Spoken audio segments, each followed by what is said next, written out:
అదే విషయాన్ని యాక్చువల్గా జగన్మోహన్ రెడ్డి గారు కూడా ఐ మీన్ అక్కడ పరామర్శించిన తర్వాత మాట్లాడుతూ ఆ విషయాన్ని కూడా ప్రస్తావించారు. ఆ, ఏంటి సార్ అసలు ఫ్యాక్ట్ ఏంటి? ఐ మీన్ దీంట్లో వాస్తవాలు ఏంటి, అక్కడ జరుగుతున్నది ఏంటి? ఒకరి మీద ఒకళ్ళు సిండికేట్ అంటారు కొంతమంది, లేకపోతే సిండికేట్ మళ్ళా దాన్ని వైసీపీ వాళ్ళు నడుపుతున్నారంటారు. నడుపుతున్నా కూడా నడిపితే నడిపించుకుంటారు వీళ్ళు, అది కదా ప్రశ్న. సురేష్ గారు, దురదృష్టం ఏంటంటే ఆంధ్ర రాష్ట్రంలో ఏ ప్రజా సమస్య అయినా ఈ రెండు పార్టీలు దాన్ని రాజకీయ సమస్యగా మార్చి రాజకీయంగా ఒకరినొకరు విమర్శించుకోవడంతో సరిపుచ్చుకుంటున్నారు. ఇప్పుడు వాస్తవం ఏమిటి? రైతులకు పొగాకు పండించిన రైతులు కానీ, అట్లాగే మిర్చి పండించిన రైతులు కానీ, ఇప్పుడు మామిడి రైతులు కానీ ఇబ్బందుల్లో ఉన్నారు. అందులో ఏం సందేహం లేదు. ఇప్పుడు ఇబ్బందుల్లో ఉండేటువంటి రైతాంగం ఏ ఏ పంటలు, వాటి ధరలు ఎట్లా ఉన్నాయి, ఎప్పటికెప్పుడు పరిశీలించి జోక్యం చేసుకునేటువంటి మెకానిజం ఏర్పాటు చేసుకోవాల్సిన బాధ్యత ఎవరిది? రాష్ట్ర ప్రభుత్వం. నాకు తెలిసి వ్యవసాయ శాఖ మంత్రి మార్కెట్ యార్డులు తిరిగి ఏ మార్కెట్లో ఏ పరిస్థితి ఉందని మరి నేనైతే ఎప్పుడు చూడలేదు ఆయన ఆ ప్రయత్నం చేస్తున్నట్లు. శ్రీకాకుళానికి పరిమితం అయితే మంత్రి ఎందుకండి? ఇప్పుడు ఎప్పటికెప్పుడు కనుక వ్యవసాయ పంటల పరిస్థితులు కనుక ఇంత మెకానిజం ఉందండి. ప్రతి మార్కెట్ యార్డ్లో స్టాఫ్ ఉన్నారు. ప్రతి మార్కెట్ యార్డ్లో రోజువారీ ఎప్పటికెప్పుడు మెసేజ్ పెడుతున్నారు, మెయిల్స్ పెడుతున్నారు. దాన్ని గమనించి జోక్యం చేసుకుని రైతాంగాన్ని ఆదుకోవాలనేటువంటి సిన్సియారిటీ ఉంటే ఈ రాజకీయ వివాదాన్ని తావుండదు కదా. ఆ రకమైనటువంటి ప్రయత్నం రాష్ట్ర ప్రభుత్వం చేయడం లేదు. రెండవది, రాఘవేంద్ర గారు ఏమంటున్నారు? ఆయన మేము పరిశీలించి జోక్యం చేసుకోవడానికి మా దగ్గర డబ్బు పెట్టుకున్నాం అంటున్నాడు. ఏది? మార్కెట్ సహాయ నిధి. దాన్ని మీ దగ్గర మీ జోబుల్లో పెట్టుకోవడం ఏమిటిది? లేదా మీ దయా మా రైతుల అదృష్టమా? మార్క్ఫెడ్కు లేదా ఇతరాత్ర డిపార్ట్మెంట్కు బాధ్యురాలు చేసి ఇదిగో ఇది ఫిక్స్డ్ రేటు లేదా ఇది గిట్టుబాటు ధర, ఈ ధర కంటే తక్కువ కనుక ఉంటే మీరు వెంటనే జోక్యం చేసుకోండి అనేటువంటి స్టాండింగ్ ఇన్స్ట్రక్షన్స్ ఉండాలి కదండి. అవి లేవు రాష్ట్రంలో. ఇప్పుడు అక్కడ గొడవ అయ్యి రాష్ట్ర రోకోలు చేసో, రైతులు గొడవ చేసో, ఆ తర్వాత రాష్ట్ర ప్రభుత్వానికి వచ్చి చంద్రబాబు నాయుడు గారు స్పందించేంత వరకు అసలు ఆ వ్యవసాయ శాఖ మంత్రి నోటి ముత్యాలు రాలవు. ఇది ప్రస్తుతం రాష్ట్ర పరిస్థితి.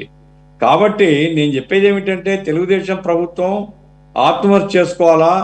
ఇప్పటికైనా ఒకటే గుర్తుపెట్టుకోండి, మీరు జగన్మోహన్ తిట్టొచ్చు లేదా వైసీపీని తిట్టొచ్చు, దాంతో పరిష్కారం కాదు. పరిష్కారం ఏమిటి? రైతులు మిమ్మల్ని తిట్టకుండా ఉండాలంటే రైతుల్ని ఆదుకోవడానికి తగిన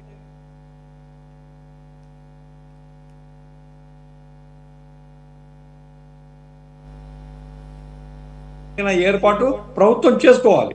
ఎప్పటికీ తోతాపురికి రేట్ లేదు. ఇక్కడ నున్న రైతులు విజయవాడలో అసలు ఒక్క రూపాయి మిగలేదని మొత్తం మామిడి తోటలన్నీ ఇప్పుడు పోయి పరిశీలించండి. నున్నలో చాలా పెద్ద ఎత్తున ఉన్నాయి. విజయవాడ చుట్టుపక్కల రైతులకు గిట్టుబాటు కాలేదు ఈ సంవత్సరం. ఎందుకు కాలేదు? ఏమిటి? ఎక్కువ పంట పండడం నేరం కాదు కదా. ఎక్కువ పంట రావడం అనేటువంటి రాత్రి రాదండి రాఘవేంద్ర గారు. ఎక్కువ పంట రాబోతుందో లేదో ముందు మీకు అంచనా తెలుస్తుంది. ముందు మేము అగ్రికల్చర్ డిపార్ట్మెంట్ తెలుస్తుంది, హార్టికల్చర్ డిపార్ట్మెంట్ తెలుస్తుంది. ఎన్ని ఎకరాల పంట ఉంది, దాని ఆ సీజన్ ఎట్లా ఉంది, రాలిపోయిన కాయలు గట్టిగా ఉన్నాయా, ఎంత పంట రావచ్చున్నది ముందు ప్రణాళిక వేసుకోవాల్సిన బాధ్యత రాష్ట్ర ప్రభుత్వం కదా. మీరు వైసీపీని విమర్శించడం తర్వాత సంగతి. మీ వైపున మీకుండేటువంటి బాధ్యత రైతాంగానికి గిట్టుబాటు ధర కల్పించడం, ముందే రేటు నిర్ణయం చేసి ఆ రేటుకు తగిన పద్ధతిలో కొనుగోలు చేయడానికి తగిన వ్యవసాయ సహాయ నిధి లేదా మార్కెటింగ్ సహాయ నిధి ఏర్పాటు చేయడం, ఇది రాష్ట్ర ప్రభుత్వం నేర్చుకోవాలండి. రాష్ట్ర ప్రభుత్వంలో ఆ మెకానిజం లేదు. రెండవది ఏమంటే, ఇప్పుడు వైసీపీని గురించి ఏం మాట్లాడుకుంటాం మనం? వైసీపీ మైండ్ సెట్ మారుతుందని నాకేం అంచనా లేదు. ఎందుకంటే ఇప్పుడు ప్రధానంగా జగన్మోహన్ రెడ్డి గారు ఎక్కడికైనా పోవచ్చు. ఆయన మాజీ ముఖ్యమంత్రిగానే కాదు, ఇప్పుడు ఉండేటువంటి అపోజిషన్ లీడర్స్లో మరి మిగతా అపోజిషన్కు రిప్రజెంటేషన్ లేదు అసెంబ్లీలో. ఆయనకే ఉండేది రిప్రజెంటేషన్.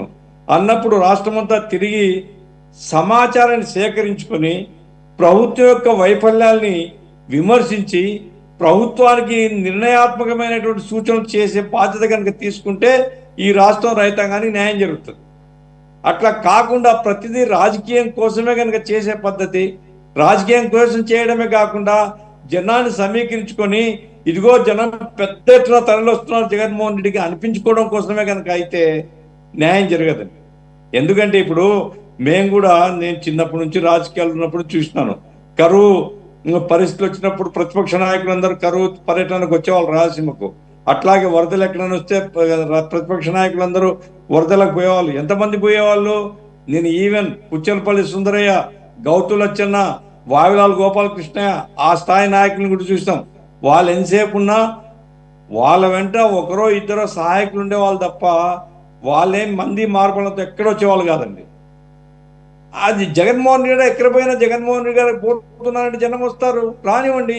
అట్లా కాకుండా మీరు కోటాలు నిర్ణయించి సమీకరించుకొని వెహికల్స్తో సహా మోటార్ సైకిల్స్ ఎన్ని రావాలా, కార్లు ఎన్ని రావాలా, అవసరం ఏమిటిది? ఎక్కడికి పోతున్నారు మీరు? బంగారుపాలెంలో మీరు మార్కెట్ యార్డ్కి పోతున్నారు. ఆ మార్కెట్ యార్డ్ సైజ్ ఎంత? మీరు ఇంత పెద్ద ఎత్తున జనాన్ని సమీకరించుకుంటే ఈలలు కేకలు తప్ప మామిడి రైతులు మాట్లాడే బాధ మీకు ఎక్కడ తెలుస్తాయి? ఇప్పుడు కూడా ఫోటోలో చూశాను నేను, ఈలలు కేకలు చిందులు. కరువు పర్యటనలో లేదా రైతులకు సంబంధించిన పర్యటనలో ఇటువంటివి ఉండడం వల్ల ఇది పొలిటికల్ ఇష్యూగా మారుతుంది తప్ప నిజంగా రైతుల యొక్క బాధలు నిర్మాణాత్మకంగా మనం ఏ రూపంలో సహాయం చేయాలని మాత్రం రాదు. అందుకోసం వైసీపీ వాళ్ళు ఆ రకంగా రైతులు బాధల్లో ఉన్నప్పుడు పర్యటించడం కరెక్ట్. పర్యటనకు పోవాలా, వాళ్ళ సమాచారం సేకరించాలా, ప్రభుత్వానికి నివేదించాలా, ప్రభుత్వానికి సూచన చేయాలా. కాకపోతే ఆందోళన కూడా చేయొచ్చు, తప్పులేదు. ఆందోళన చేయడం కూడా తప్పు కాదు. ధర్నా చేయొచ్చు, రైతులను సమీకరించి కలెక్టర్ ఆఫీస్ దగ్గర ధర్నా చేయొచ్చు, తప్పులేదు దాంట్లో. అయితే ఏ కార్యక్రమం ఏమిటి, ఏ రూపంలో చేయాలి? మీరు ఒక పొలిటికల్ మీటింగ్ పెట్టుకుంటారు అనుకోండి, పెట్టుకోండి. మీరు 1,00,000 మందిని సమీకరించుకోండి. వాళ్ళ మహానాడు లెక్క మీరు కూడా జిల్లాలో పెట్టుకోండి, ఎవరికేం అభ్యంతరం లేదు కదా. మీరు కూడా పెట్టినారు కదా, ఎన్నికల ముందు ఏవో పేరు పెట్టి మీరు కూడా పెట్టినారు. కాబట్టి నా పాయింట్ ఏంటంటే, రైతాంగం యొక్క సమస్యను, రైతాంగం యొక్క బాధల్ని పరిష్కారం చేయడం కోసం వాడుకుంటే మంచిది. రాష్ట్ర ప్రభుత్వం వైఫల్యం నేను కూడా చెప్తున్నాను కదా, రాష్ట్ర ప్రభుత్వంలో ఆ మెకానిజం లేదు. రాష్ట్ర ప్రభుత్వం జోక్యం అనేది ఎప్పటికెప్పుడు ఉండేటువంటి పద్ధతిలో ఉండాలా, అది లేదు అని చెప్తున్నాను. అట్లాగే మీరు కూడా మీరు రైతుల్ని కదిలించవచ్చు, ఆందోళన చేయొచ్చు, కానీ రాజకీయం కోసమే ప్రతి ఇష్యూను తీసుకోవడం మాత్రం రాష్ట్రానికి మంచిది కాదని మాత్రం.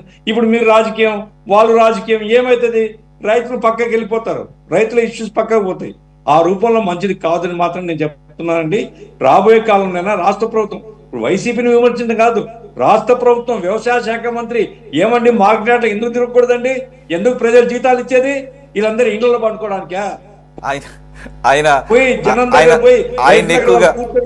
ఎక్కువగా అచ్చెన్నాయుడు గారిని రాజకీయ కౌంటర్లు ఇవ్వడానికి, లేదంటే కనుక వైసీపీ వాళ్ళు ఏదన్నా ఇప్పుడు ఇది జరిగింది కదా, రేపు ఏమన్నా ప్రెస్ మీట్ ఇవ్వడానికి వీటికి కనపడుతున్నాడు తప్ప ఆయన వ్యవసాయం గురించి మాట్లాడింది మాత్రం తక్కువే. నేను కూడా ఎక్కడ పెద్దగా విన్నది లేదు. కాబట్టి ఇంకా ఇరిగేషన్ మినిస్టర్ నిమ్మల రామానాయుడు గారు ఉన్నారు అనుకోండి, ప్రొయాక్టివ్ గా కనపడుతుంటాడు, మాట్లాడుతుంటాడు, స్పాట్ లో ఉంటాడు. నాయుడు గారు జూన్ 13వ తేదీ చిత్తూరు జిల్లాకి వెళ్ళి ఏదైతే ఇది మామిడి రైతులకు సంబంధించి అక్కడ ప్రాసెసింగ్ యూనిట్స్ వాళ్ళు ఉన్నారో, ఈ పల్ప్ కంపెనీస్ ఏవైతే ఉన్నాయో వీళ్ళందరితో కూడా చర్చలు జరిపి మేము 4 రూపాయలు ఇస్తాము, వారందరూ కూడా 8 రూపాయలకు ప్రతి ఒక్కరు కూడా కొనాలి, రైతుకు 12 రూపాయల తరపున ఏదైతే కేజీకి రేటు ఆ రోజు ఫిక్స్ చేసి వచ్చారు. అచ్చెన్నాయుడు గారు చిత్తూరు జిల్లా పర్యటన జూన్ 13వ తేదీ జరిగింది. ఈ రోజు దాదాపు 1 నెల రోజుల పైన అయింది. దీని ఇష్యూ ఇప్పటి నుంచి కాదు, ఇప్పుడేదో ఆయన ఇందాక వైసీపీ వాళ్ళు చెప్తా ఉన్నారు, నిన్న పరిగెత్తాడని చెప్పి. ఏంటంటే ఏంటి ఈ నెల రోజుల్లో కూడా రైతులు రోడ్డు ఎక్కారు. ఎందుకు ఎక్కారు? ఈ రోజు రోడ్ల మీద పారబోసుకున్నారు చూడు, ఈ రోజు రోడ్ల మీద పారబోసుకున్నారు చూడు. మీరు ఆడిన డ్రామా, మీ పెద్దిరెడ్డి రామచంద్ర రెడ్డి ఆడిస్తున్న డ్రామా, ఆడిస్తున్న డ్రామా. ఆయన చెప్తున్నటువంటి పద్ధతిలో ఆయన అచ్చెన్నాయుడు అక్కడక్కడ 12 రూపాయలు అనౌన్స్ చేసింది లేదు. నేను కూడా ఫాలో అవుతున్నా. మేము 4 రూపాయలు ఇస్తాము, మేము సబ్సిడీ ఆయన కుప్పం పోయిన తర్వాత వచ్చింది.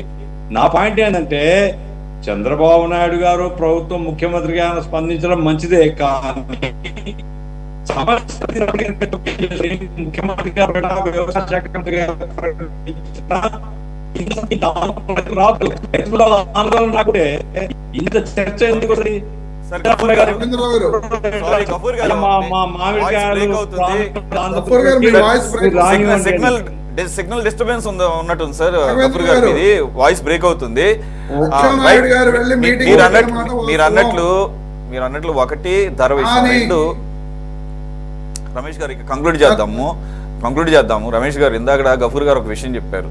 ఇప్పుడు రైతుల గోడు వినటానికి, రైతుల సమస్యలు వినటానికి అసలు వాళ్ళు చెప్పేది వినపడాలి కదా, ఆ రకమైన వాతావరణం ఉందా? అదే కాదు, అసలు నేను గమనించింది ఏంటంటే జగన్మోహన్ రెడ్డి గారు ఏం మాట్లాడుతున్నారో విందామని చెవులు రిక్కించుకొని వాల్యూమ్ పెట్టుకొని కూడా వినాలన్నా వినటానికి సాధ్యపడలేదు. అటువంటి బ్యాక్గ్రౌండ్ నాయిస్ ఉంది అక్కడ. సీఎం అనుకుంటా, ఇప్పుడేం సీఎం కాదు కదా ఆయన, ఎందుకు అటువంటి వాడిని వారించదలుచుకుంటే వారించవచ్చు. కాబట్టి ఆయనకి ఇబ్బందే, గొంతు చించుకున్నా కానీ యువతలు వినపడటంలా. ఆఖరికి మరి ఏ రకంగా మరి ఏమన్నా రిటర్న్గా ఏమన్నా ప్రెస్ మీట్ అది ఏదైతే మాట్లాడారో అది ఏమన్నా రిటర్న్గా ఇస్తే తప్ప పూర్తి స్థాయిలో ఆయన మొదటి నుంచి చివరి వరకు ఏం మాట్లాడారు అనేది సామాన్యంగా ఎవరైతే టీవీల ముందు కూర్చున్నారో వాళ్ళకైతే వినపడే పరిస్థితి అయితే లేదు. ప్రతిసారి కూడా ఇదే జరుగుతుంది. కాబట్టి అక్కడ వారి సమస్యలు వింటే ఎంతవరకు ఇంపార్టెంటో, అలాగే వారి సమస్యల్ని మళ్ళీ ప్రభుత్వం దృష్టికి తీసుకొస్తూ అది విమర్శనాత్మకంగా ఇంకో రకంగా అని చెప్పేసి మీ నాయకుడు మాట్లాడుతున్నప్పుడు అది కూడా వినపడాల్సినటువంటి వాతావరణం అక్కడ కల్పించాల్సిన అవసరం ఉంది. అదైతే ప్రతిసారి మిస్ అవుతుంది. దానికి కారణాలు కూడా ఇప్పటివరకు చర్చలో వచ్చినవే.